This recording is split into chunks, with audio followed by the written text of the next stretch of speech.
The following is a JourneyWise Network production.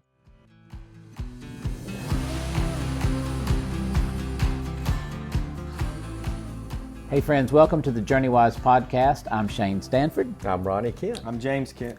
And I want to ask you a question. Have you ever gotten to a season, an intersection in life where you knew it was time to do something different? And maybe it was because of some negative things that led you to that intersection, or possibly it was some positive things that helped you kind of see things from a different perspective that said, now is the time to do something new. And I've had a couple of those situations in my life. The first one being that finished up at honors college at Southern Miss and got accepted into law school, thought I was going to be a lawyer, and ended up going from the law school to the theology school at Duke. And I was in a program my last year there where there were 6 law students, 6 medical students, and 6 theology students. And we walked together for a year, and when they walked across their stages, their financial prospects were a lot different than my financial prospects. And so eternal. Eternal. Exactly. I'm talking about on my getting the good end, of course. But the thing that amazed me was the fact that how quickly God is willing to offer us more chances than we think we have sometimes, or more opportunities, I think, than we realize that we can make possible. But a lot of the times when I miss something, or when I have not done something, it's because of my own fear and my own sense of uncertainty to trust and to move in that direction. Mm-hmm. Have y'all ever had situations intersections where you made just completely 180's in life? I mean, mine goes back to training. I mean, I started out in chemical engineering at Mississippi State. And after mass and energy balances, I shouldn't probably say the course, but anyway, my second semester, my second year, I went home to mom and dad and I said, I don't think this is for me. And my dad worked at Chevron and he had allowed me to work around engineers. And I didn't particularly like what engineers were doing. I thought they built things and all, and basically what they do is just do paperwork. I mean, nothing against engineers out there. I think they're great people. But so I had to make a decision as to the course of my life. So I went from engineering to medicine. Mm. What about you, James? I've had a series of them. I have an eclectic background.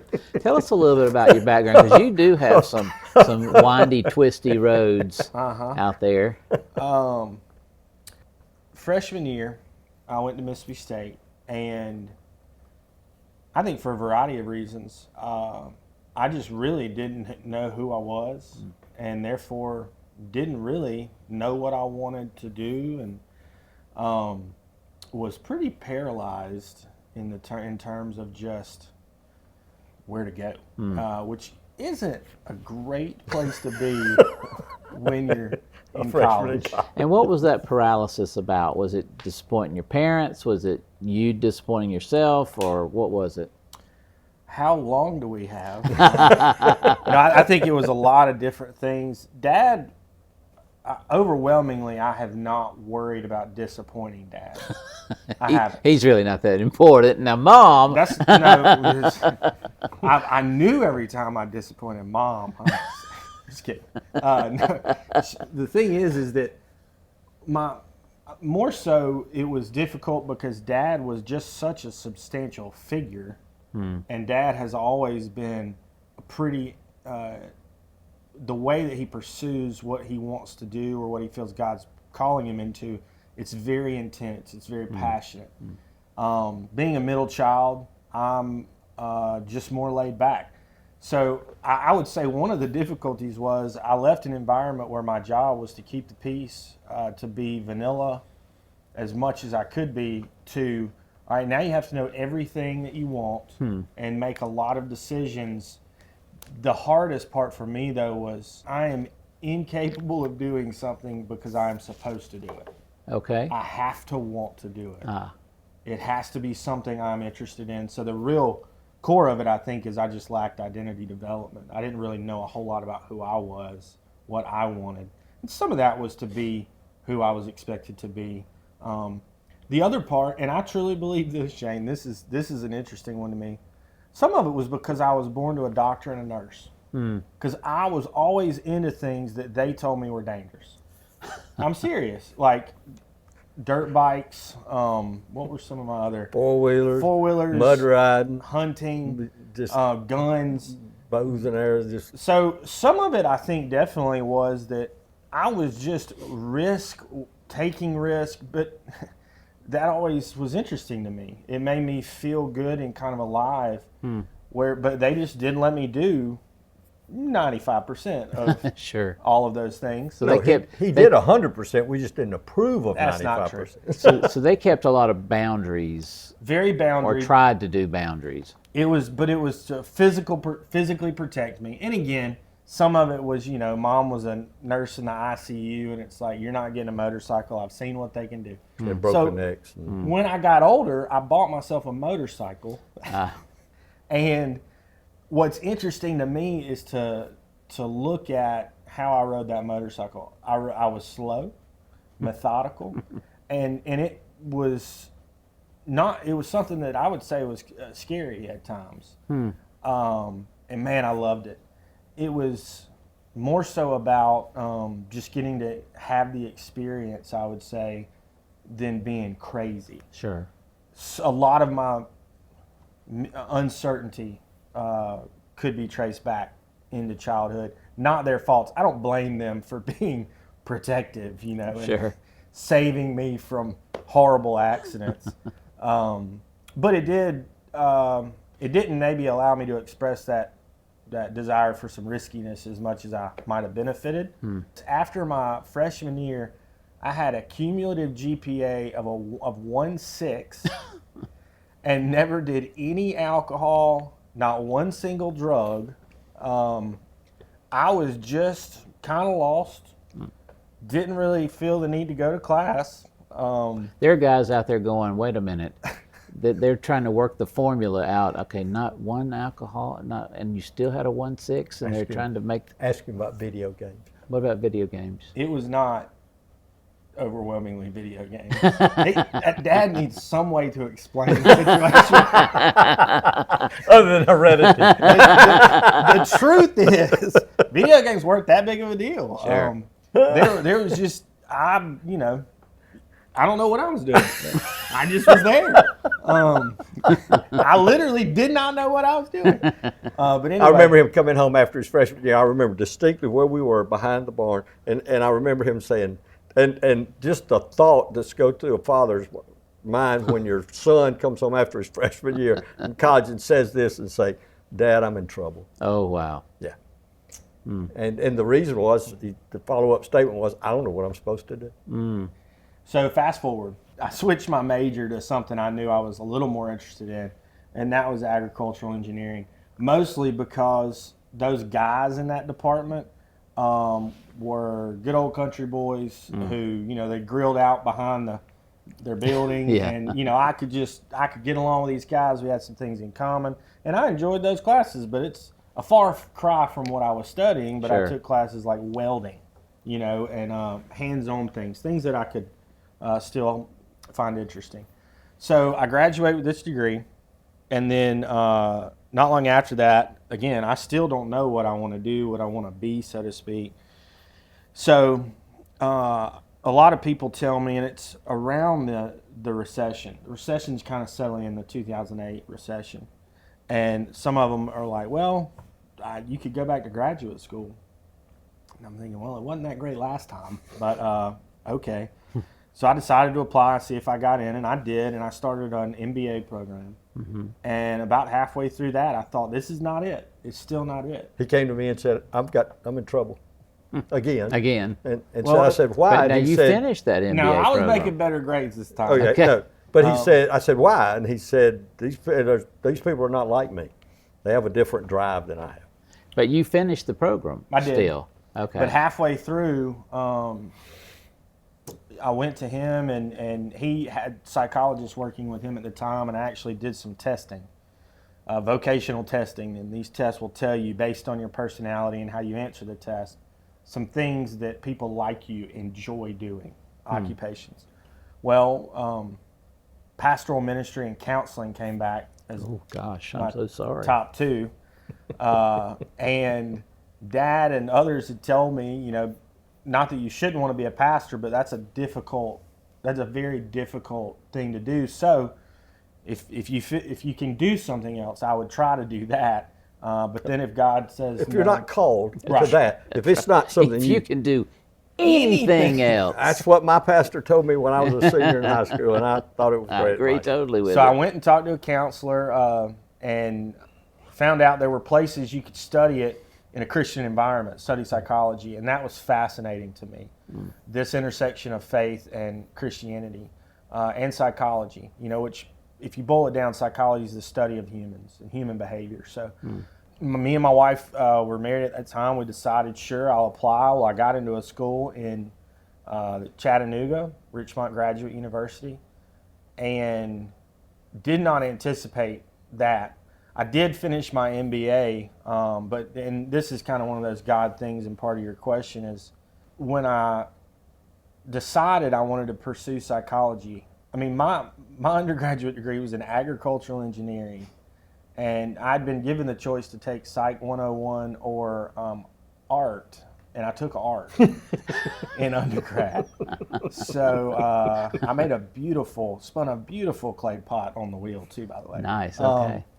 But so I didn't even know anything. And so I learned that as long as I took a certain number of graduate level classes, I could actually take a few undergrad classes in psychology and they would be part of my grad assistantship paid for. Okay. So I took 5 classes over that period, and it ended up that those 5 classes were the exact 5 prerequisites I needed. Oh wow. And I was just taking things I thought might be interesting. So God's been in it. And if you asked me back then, if you told me I was going to, have a doctorate in counseling psychology, no less from Wheaton College, I would have laughed at you. So Put a break right there, and let's talk about the relationships in your life. How was your marriage at this point, knowing that you were heading in a place that that wasn't who you were? Jessica's always been supportive. And you do have a wonderful wife. Yeah. Yes. And Jessica's also, she is somebody who, she'll tell you, she'll say when I was 5, 6, 7 years old, I knew what I wanted to be. And that was a mom and a school teacher. And she's a mom and she's a school teacher. And so I don't think that she always understood. I think for her it was maybe difficult at times to understand why I might not know. But again, we've talked in the past how she's a very task-oriented person and I'm a lot more relational. Yeah. My choices are heavily influenced by my feelings. Ah, okay. And so that's a blessing and a curse. So because I couldn't figure out what felt right, and I would say a lot of that was I just didn't know what all was out there. So before we go any further, so tell me the parameters of how our decisions are informed. They're informed by our feelings, by what? Goals, relationships, opportunities. Just so that everybody hears the same My dad thing. very much wanted to go to college, but did not have the funds to do it. Okay. And he never quit learning. He'd take courses, but he never got a college degree, but he was always educating himself. So I think what's available to you can limit maybe what position you get to, but not necessarily limit what enjoyment you get to. I see. Okay. That's very helpful. So go ahead. Talking about Jessica and about your relationships. Yeah, so she was always super supportive, even though she, I think, didn't understand. And at times would, I'm sure, get frustrated with me and think, why can't he just pick something? Yeah. Most people just pick something, right? And hold on. So what about the other relationship in your life? What about your parents? What were you guys thinking about this? I think Dad had a harder time with it than I did. Sure. I think he struggled, and I think internalized a lot of my struggle. I think he felt really responsible. Not that I was struggling, but like he was supposed to have the answer, supposed to be able to help me. But he's also a doctor, You know, like somebody walks in, he's supposed That's to what be we able to fix do. them. Sure. That's what we do. And so you were just unanswerable. I would. I plagued him. Now, I never felt like James was not. I didn't feel like I thought his heart was always in the right place, and his brain I was a little concerned about. but I never questioned it, and I didn't. I always trusted him, but he was, doing, But I just didn't know, and I think that's such an important lesson for parents to learn, and it's such a difficult thing for parents to learn, and that is they are themselves. They're not little yous.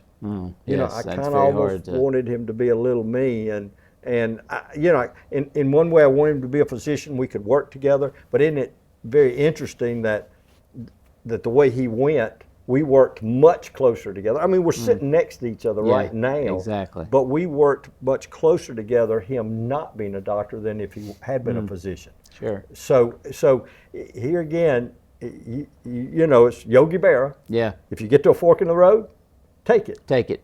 And let God direct your path. So let's talk about taking it, because you come out of undergrad, you go to do your MBA. Takes you about halfway through to realize that's not what you should be doing, but you stick with it to finish it. But there had to be a lot of pressure, James, to finish it and go on and get a job with your MBA, or that you will feel like you didn't waste that time. Was there ever that tension of wasting time? Sure. I think I've dealt with that my whole life.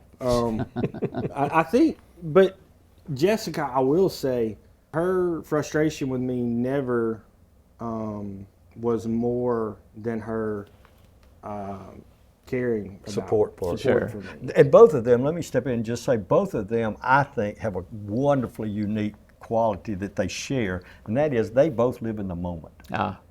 It's not if, one day we'll be happy when we get this, or one day when we do this, or one day when we earn this, or whatever. They both seem to, and I'm sure they get frustrated some, but I love the way that, and all three of my children and their families seem to be moment people. I don't have to wait until then to be happy, but right now. My wife would love it if I would do that, because I'm always, to have so little time, I've always tried to be ready for whatever came next. And there's just some things you can't be ready for. But in the case that you can be ready, what were some of the things, looking back on it, maybe things you wish you had done or things you did that prepared you for these 180s? I think just be open to them. I like adventure, and I think that's one of the main things that motivates me to, or I shouldn't say motivates me, but one of the main things I enjoy about following Jesus is, you see it repeatedly in the Gospels. Half the time the disciples didn't have a clue what was going on. No, they did not. It's like, you just come with me and don't talk, Yeah. just come. Or the limitations of their own mind cause them to almost miss out on an adventure, feed the 5,000s. We don't have any food. Are we supposed to run to the store and, where are we going to get that money? It's like, because they did get caught up in details a lot. Yeah. Oh my gosh, hey guys, y'all see this? I'm walking on water like Jesus is, bloop, bloop, bloop, bloop, There's Jesus. But- I'm going, look at me. That's right. One of the things that's always interesting, and I just kind of hadn't thought about it in a long time, is like the barn talks. He would, hey, we go talk, and it would be at 10 or 11 o'clock at night, and we'd go out to the barn, and he'd walk around talking. We talked a lot about Jessica. I know she listens to these podcasts, but he was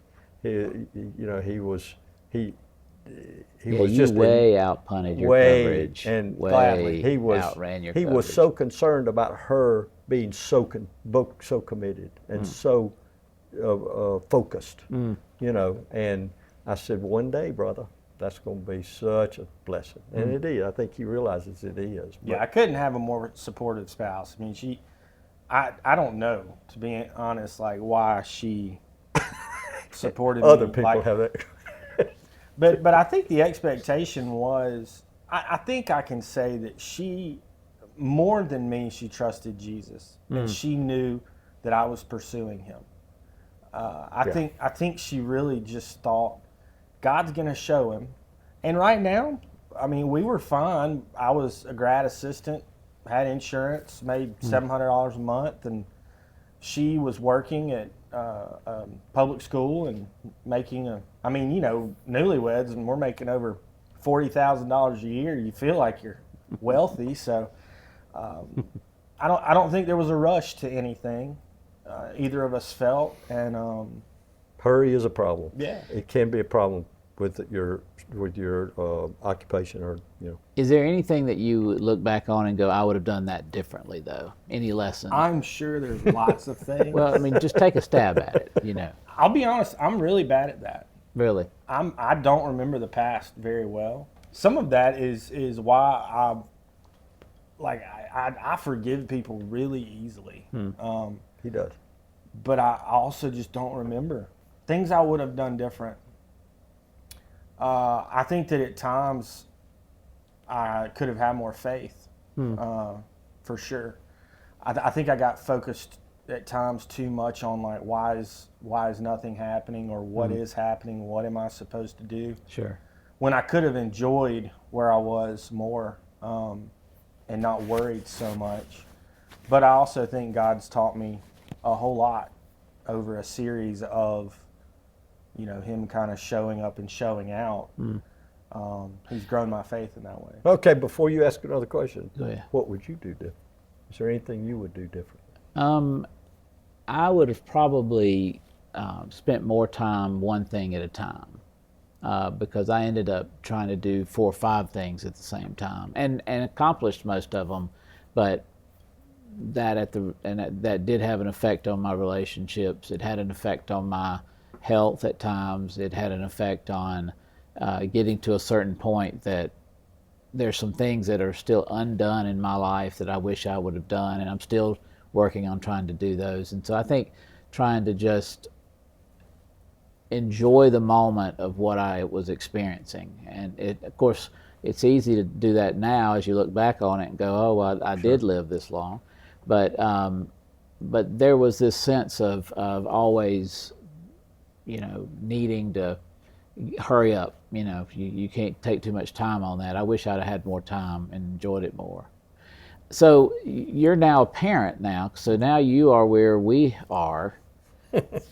So is there anything in particular as you think about your children? First of all, do you have any of your 4 children, or you don't have to name names, but do any of them have kind of the same approach to the world that you had?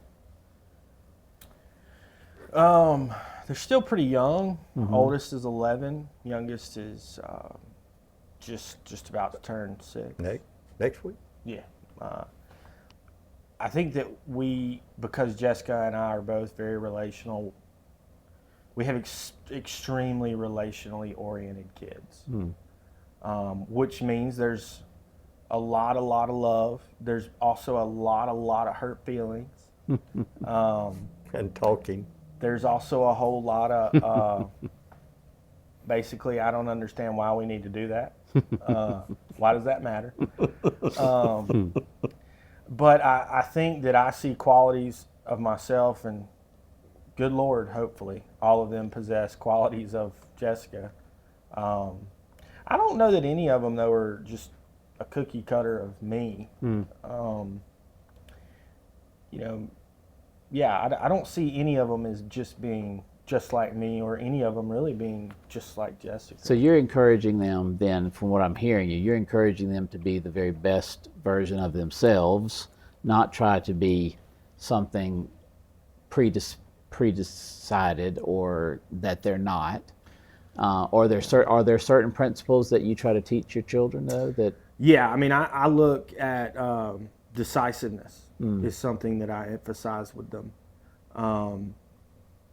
And a lot of times that's, if we're one-on-one and I'll intentionally place a decision before them. And if they're kind of, wishy-washy, I'll say, nope, you make a decision, and then we'll both be happy with it. And so decisiveness, I think, is important. No matter your personality, I just think it's helpful to, when you need to, be able to choose. You're the second person I've heard in 2 weeks talk about they wish that they would have dealt better with decisiveness, and that they really hope that, that their children will do this with their children. And why is it just, why is decisiveness? Is it just so that you could pick a path and go, or know more about the path before you go? What is it that? For me, I think it's very important to them that they know that their father considers their voice, that their voice matters, and that even though, as their father, I'm in a position of power, I am modeling to them that even though someone may be in a hierarchy, in a position of power above you, they should always respect your voice. So hopefully that respect they pass along to others below them, in essence, but also they demand it from others. And decisiveness is a great tool too for identity development. Okay. Because you have to figure out what you want.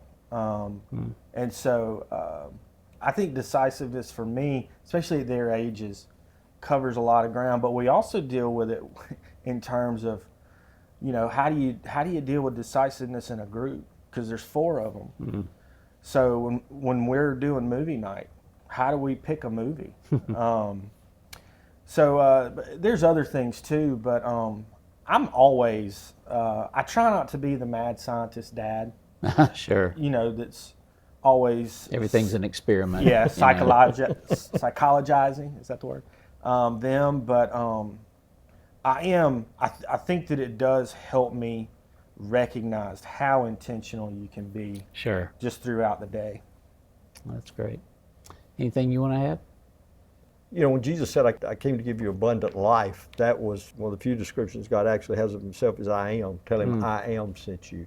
And he was there in the present. And I think no matter what decision you make today, you have to live that decision that day. Yeah. And I think that when Jesus talked about abundant life, he just talked about the thief that comes to steal, kill, and destroy. And I think that's one of the areas that he really does his best work, is make people regret the past and live back there in regret, or look so forward to the future that he steals and kills and destroys the moment.